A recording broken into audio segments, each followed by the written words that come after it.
Welcome to TomPadulaTV. Today is very, very special, but before I go on with what I'm going to say next, benvenuti a tutti, ovunque siete nel mondo, a TomPadulaTV.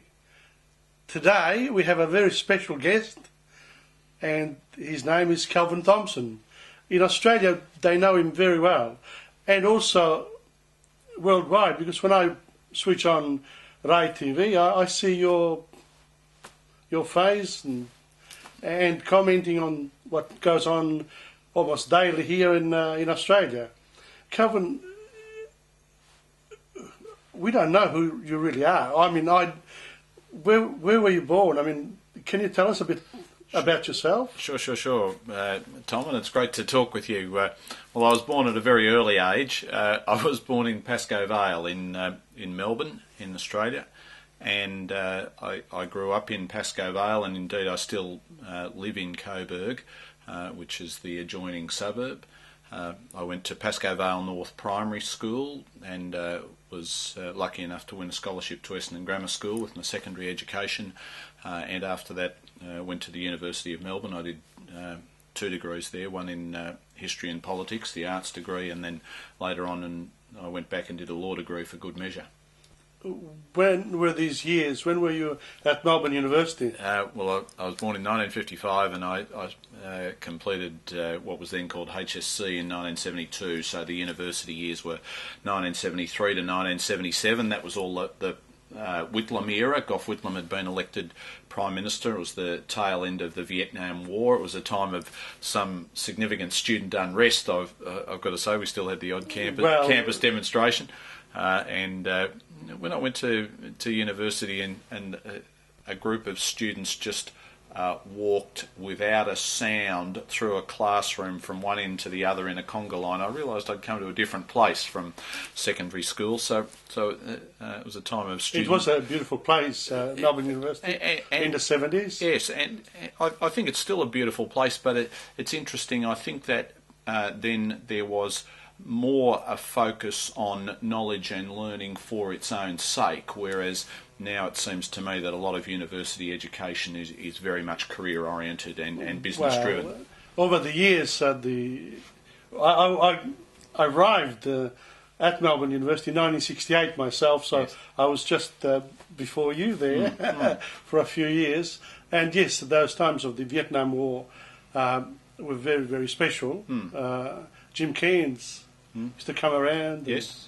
Well, there's a lot of activity, political activity at the time.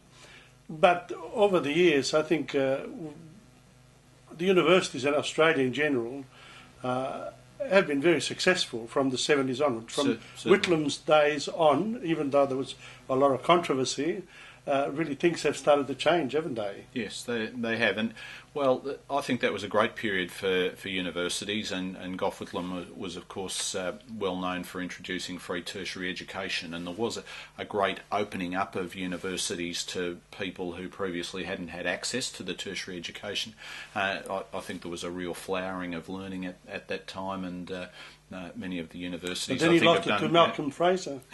And Malcolm continued the good policies in some ways. Yes, the tertiary education went through a period of great strength through that period. Well, it's interesting because Gough Whitlam was, of course, a short-lived government from 1972 to 1975 and was unceremoniously thrown out by the voters at the end of 1975. But I saw the world differently. I liked what Gough Whitlam was doing, and I was attracted to the Labor Party. But they weren't used to governing. Cause. They weren't used to governing the actual government, the details, the daily grind of government. Yes. And when Fraser got back in, of course, they renewed in some ways what had gone on in the 50s and the 60s, and realised that Australia was being left behind. And so therefore What happened between 75, say, and the arrival of Bob Hawke? Yes, in your opinion? Well, it's an interesting thing, Tom. I think that, as you say, the Labor government of 1972, Gough Whitlam's government, had no ministerial experience. The Conservative parties had been in office from 1949 to 1972, so there was no tradition of ministerial experience of government, and they made a lot of the mistakes that a new government might make. Mistakes of enthusiasm. Yes, exactly, and there was overreach. They tried to make change on every front, and I think that in politics and in life, often you have to not bite off more than you can chew and understand what you're capable of achieving. If you don't know what you're chewing in the first place, or you've been waiting for that bite for so long, that's the risk. That's true. And the other thing about that whole period was that in 1974 you had the OPEC oil shock and a great increase in inflation and then unemployment as a consequence. And a lot of the governments that came to office and were in office through that 1973-1974 period were thrown out in Europe and the United States and so on. There was a lot of political unrest and change of governments.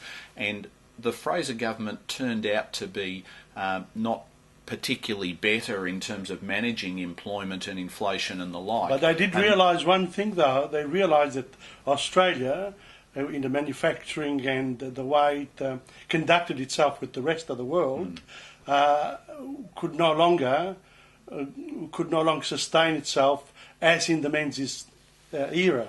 That is true, but I think I'm talking about the value of the money. For example, yes. There was we weren't in the marketplace. Everything was regulated. Yes. Therefore, it had to go down. Well, the changes were occurring in the world economy and in the Australian economy, but the point about it was that the Labor Party's reputation, although it was damaged in some respects during the Whitlam era, it was also the case that a lot of good things happened, so that by 1983 people were ready for another change of government to change back to Labor. And the Labor government that followed in 1983, the Hawke Labor government, was able to build on a lot of the work of the Whitlam era. So, for example... I think they borrowed a lot from what the Liberals were doing. They moved towards the centre.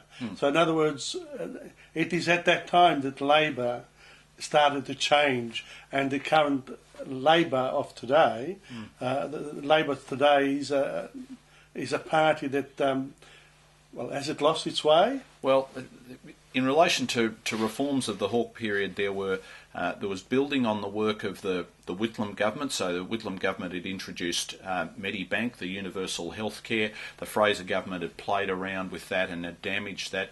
The Hawke government effectively reintroduced that as Medicare, and that is a system which has stood the test of time and is essentially still in place today. So there were many areas of social policy where the Hawke government picked up where the Whitlam government had left off. It's correct to say... But it didn't have all its way. In other words, what happened there with Medicare, or the private sector was still there, though. Oh, yes, certainly. You didn't have 100% health care for the whole of the population, so there was a bit of wisdom there in keeping the two systems going. We have, of course, a private hospital system and private medical system, but the government's involvement ensures universality and ensures that people's access to healthcare is not a function of how well off they are. But I was going to say, Tom, that there were significant economic reforms during the Hawke period, which you alluded to earlier, the deregulation of the currency. We'll leave it at that, and then we come back after the break, because you are watching TomPadulaTV, and today I have Kelvin Thomson, and we've begun to talk about Australia's history, modern history.